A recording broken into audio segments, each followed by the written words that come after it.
दोस्तों स्वागत है आपका अपने न्यूज यूट्यूब चैनल पर। हमारे जितने भी कर्मचारी हैं, पेंशनर है, फैमिली पेंशनर, उनके लिए दोस्तों दो बड़ी खबरें निकलकर सामने आ रही हैं। जैसे आप सब जानते हैं, संसद चला हुआ है और इसी पर कुछ सरकार ने ऐलान किए हैं। आपकी महंगाई भत्ते के साथ साथ दोस्तों एरियर और जो आपकी पेंशन है उस पर हम दोनों खबरें आपको बैक टू बैक बताएंगे। कहीं भी वीडियो को स्किप न करें, लास्ट तक वीडियो को जरूर देखें। वीडियो आपके लिए बहुत ही यूजफुल है। अगर आप भी चैनल पर फर्स्ट टाइम आए हैं तो चैनल को जरूर सब्सक्राइब करें, साथ ही साथ बेल आइकन को भी जरूर दबाएं। जो भी न्यूज आती है उसका नोटिफिकेशन आपके पास तुरंत पहुँच सके। तो दोस्तों बिना किसी देरी के हम वीडियो को स्टार्ट करते हैं। जो आज की लेटेस्ट अपडेट है क्या है वही आपके साथ शेयर करेंगे। तो बिना किसी देरी के हम वीडियो को स्टार्ट करते हैं। जो आज की लेटेस्ट अपडेट है, केंद्र सरकार केंद्रीय कर्मचारी और पेंशन भोगियों के महंगाई भत्ता बढ़ाकर खुशखबरी देने वाली है। दोस्तों जी हाँ, बिल्कुल सही सुन रहे हैं। महंगाई भत्ता बढ़ने से कर्मचारी की सैलरी में जबरदस्त उछाल भी देखने को आपको मिलेगा। साथ ही साथ कई हजार रुपए तक आपका बकाया भी दिया जाएगा। इसलिए आज कर्मचारियों को एक मुक्त बड़ी रकम मिलने जा रही है। और हम आपको बता दें कि डीए बढ़ोतरी का फायदा केंद्र सरकार के 1 करोड़ से कर्मचारी और पेंशन धारकों को दिया जाएगा। केंद्र सरकार दिसंबर के अंत तक महंगाई भत्ते में बढ़ोतरी का ऐलान कर रही है और वर्तमान लागू डीए जो बढ़ोतरी 1 जुलाई 2023 से प्रभावित किया जाएगा। और साथ ही साथ दोस्तों इसकी बढ़ोतरी की घोषणा 27 सितंबर 2023 को की गई थी। वहीं पिछले साल जुलाई 2022 से लागू होने वाले महंगाई भत्ते में बढ़ोतरी की घोषणा 28 सितंबर 2022 को की गई थी। ऐसे में अब अनुमान लगाया जा रहा है कि सरकार दिसंबर 2023 के अंत और जनवरी 2023 से लागू होने वाले महंगाई भत्ते की घोषणा करने जा रही है। All India railwaymen's federation के महासचिव शिव गोपाल मिश्रा ने पीटीआई को बताया कि महंगाई भत्ते में बढ़ोतरी 4% होगी। 4% डीए बढ़ने के बाद कुल डीए 50% हो जाएगा। फिलहाल केंद्र सरकार के कर्मचारी और पेंशन भोगियों को 46% महंगाई भत्ता मिल रहा है। कैसे मिल रहा है दोस्तों, कैसे आपकी सैलरी बढ़ेगी वो भी हम आपको बताते हैं। दोस्तों अगर केंद्र सरकार के किसी कर्मचारी को 36,500 रुपये सैलरी दी जाती है जो उसकी बेसिक सैलरी है, तो बेसिक सैलरी पर 46% डीए के हिसाब से 16,790 रुपये प्रति माह ये होता है। अगर दिसंबर 2023 में 4% डीए बढ़ता है तो कर्मचारी की बढ़ी हुई डीए राशि 1,095 रुपये होगी। अगर दोस्तों 15,330 में 1,095 रुपये करते हैं तो जो इसका टोटल राशि होगी 16,425 रुपये होगी। इस तरह जो मासिक में 1,000 रुपये की और बढ़ोतरी आपको देखने को मिलेगी। अब बात करेंगे जो आपका डीए है, कितने माह का आपको डीए दिया जाएगा। दोस्तों सरकार इस पर 3 माह का डीए का ऐलान करने जा रही है। जी हाँ, जुलाई 2023 से महंगाई भत्ता यानी कि डीए में बढ़ोतरी होनी है, लेकिन सितंबर महीने आधे से ज़्यादा बीत चुका था। अगर सितंबर के अंत में घोषणा होती है तो कर्मचारी को 3 माह का बढ़ा हुआ डीए एरियर के रूप में मिलेगा और 36,500 रुपये मूल वेतन कर्मचारी के डीए में 1,095 रुपये प्रति माह होगा। ऐसे में कर्मचारी को 3 माह का महंगाई भत्ता एरियर भी 3,285 रुपये आपको दिया जाएगा। 18 माह की डी एरियर पर भी दोस्तों हमारे कर्मचारियों को अच्छी खबर मिलने जा रही है। जी हाँ दोस्तों, बिल्कुल सही सुन रहे हैं। अब संसद में इस पर सवाल उठ रहे हैं, तो देखते हैं नए साल पर सरकार क्या कुछ इस पर फैसला लेगी। वहीं बढ़ते हैं हमारी दूसरी बड़ी खबर की ओर, जो हमारे पेंशन धारकों के लिए है। पेंशन को लेकर क्या कुछ कहा है वित्त मंत्री निर्मला सीतारमण ने।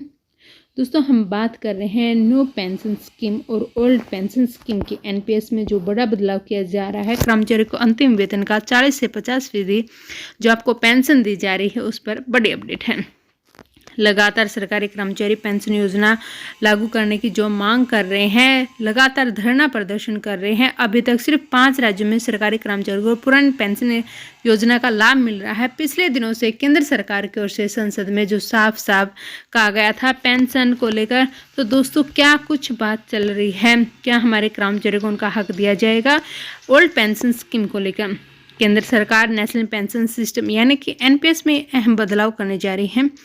वित्त मंत्रालय साल के अंत तक सरकारी कर्मचारियों को राष्ट्रीय पेंशन योजना में बदलाव की घोषणा करने की योजना बना रही है। एक शीर्षक सरकारी जो अधिकारी ने बताया है दोस्तों कि आंध्र प्रदेश मॉडल को अपनाने पर विचार कर रही है। आंध्र मॉडल कर्मचारियों को अंतिम मूल वेतन के 40 से 50% के आधार पर पेंशन की गारंटी देता है। प्रस्तावित योजना बाजार से जुड़ी होगी, जिसमें सरकार पेंशन कोष में किसी भी कमी को पूरा करेगी।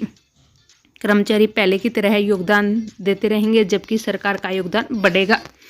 वित्त मंत्रालय के शीर्षक अदालत ने यह भी कहा है दोस्तों, नई योजना की घोषणा साल के अंत में की जाएगी। समिति योजना के तौर तरीके पर काम कर रही है, जो मुख्य रूप से आंध्र प्रदेश मॉडल पर आधारित है। ये बाजार से जुड़ा होगा और केंद्र यह सुनिश्चित करेगा कि पेंशन भोगियों को जो उनके अंतिम वेतन का कम से कम 40 से 50% मिले। वर्तमान में जो कर्मचारी अपने मूल वेतन का 10% एनपीएस यानी कि नेशनल पेंशन सिस्टम में योगदान करता है, जबकि सरकार कर्मचारी के एनपीएस खाते में 14% डालती है।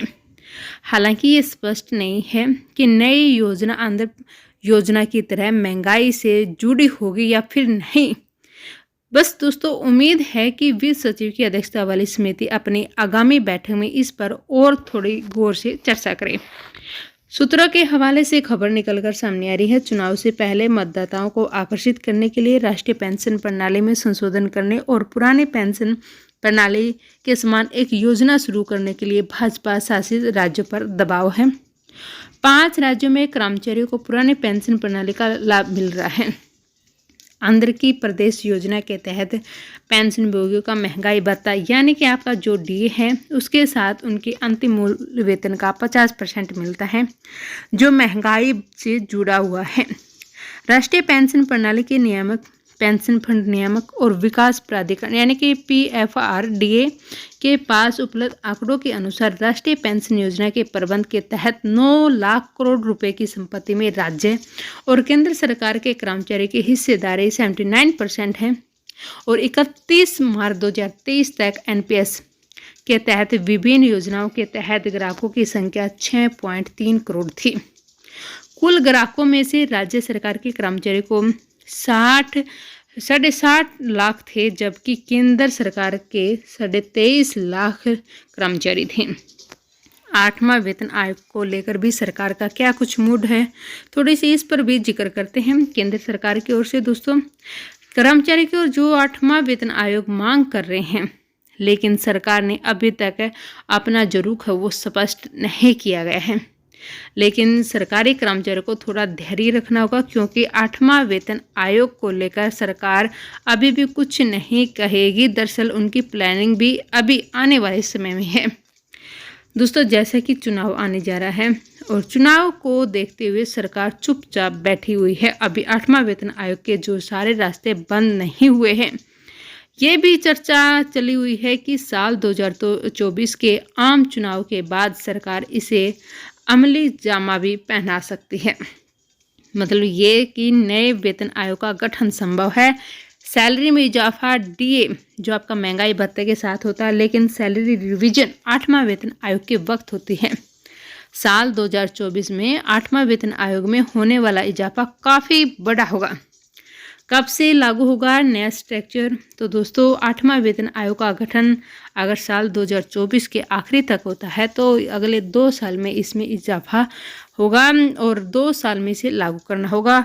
2026 से जो 8वां वेतन आयोग लागू करने की स्थिति बन सकती है। अगर ऐसा होता है तो केंद्रीय कर्मचारियों के लिए अब तक सबसे बड़ा सैलरी हाइक है। सूत्रों की माने 7वां वेतन आयोग के मुकाबले में 8वां वेतन आयोग में कई बदलाव भी हो सकते हैं। 10 साल में एक बार जो वेतन आयोग के गठन में फैसले लिए जा सकते हैं। दोस्तों, ये थी आज की 2 लेटेस्ट अपडेट। आशा करते हैं आपको वीडियो अच्छी लगी होगी।